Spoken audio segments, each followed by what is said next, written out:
Hey guys, welcome to Intel Hub.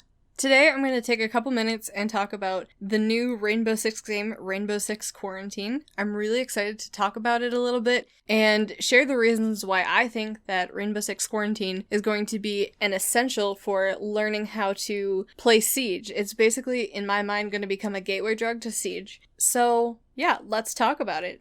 At the E3 conference, it was announced and there is a teaser trailer and they said it's going to come out in 2020. I'm sure if you're clicking on this video, you've at least seen the trailer, but that'll be looping in the background. But if you want to hear the audio, which is kind of important, I'll link the official trailer down below. So let me get into my reasons why I think Rainbow Six Quarantine is going to be essential and a really good training ground for Siege. My first reason why I say this is they've already confirmed that the gadgets, gunplay, and destruction are going to carry over from Siege into Quarantine. The way I see this game, it's definitely going to be an expanded version of the Outbreak event that we had back in Operation Chimera, so that was back in 2018. Now, I don't remember a lot about the Outbreak event as I had just started playing Siege and was a little bit too nervous to get into playing that when I barely had a grasp on how you played the game. So my memory's a little bit foggy of that, but from what I do remember, it was a lot of fun. I think if this Quarantine game is anything like that, it's going to be comfortable for people to make the switch from Quarantine to Siege back and forth as they please. So that's number one.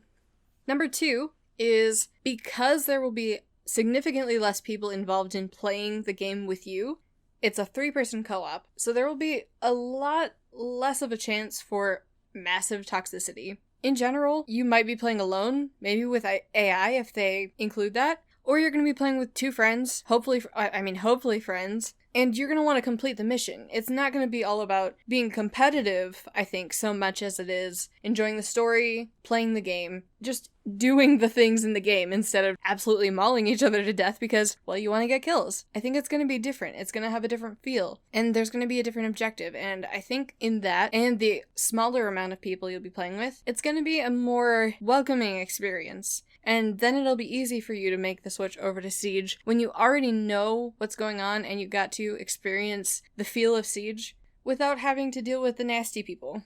So that's number 2. And number 3 is that PvE in general is just a better learning place.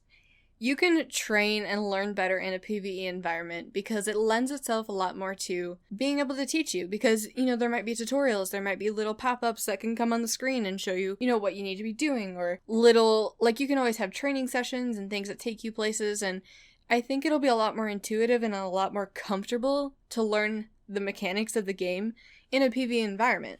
And I know many people before have said they want a PvE game or some sort of campaign game to come alongside Siege. And so this looks like that's exactly what's going to happen. And I think overall the PvE will be great and it'll be really nice for people to be able to play that and hopefully make the switch over to Rainbow Six Siege as well. I'm hoping that the two work together really well, play together well, and are enjoyable for everybody. Now, don't get me wrong, I know PvE isn't for everybody the same way that a competitive shooter isn't for everybody. I think it's going to be a lot of fun.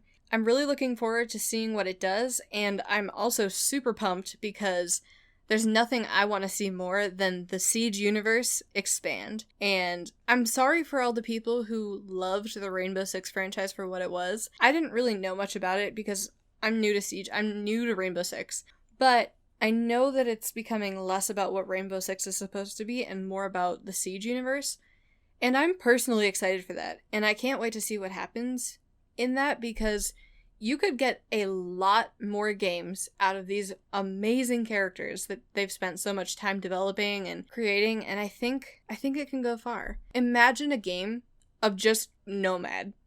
Just Nomad's adventures. Maybe she has assassin missions or, things like that. And you just go through her travels, and it could be an open world. It'd be crazy. It'd be amazing. And they have so many opportunities to take the Siege universe and continue to grow it so that it can last forever and ever. And I look forward to seeing that. So I think I'm going to wrap the video up here. But thank you so much for watching. And if you enjoyed, please hit the notification bell after you subscribe, of course. And like the video and tell me what you think. Are you excited about Rainbow Six Quarantine? Do you think it's absolutely stupid? Let me know. I want to hear your thoughts. I'm super excited to talk about this, and I will see you guys in the next video. Goodbye.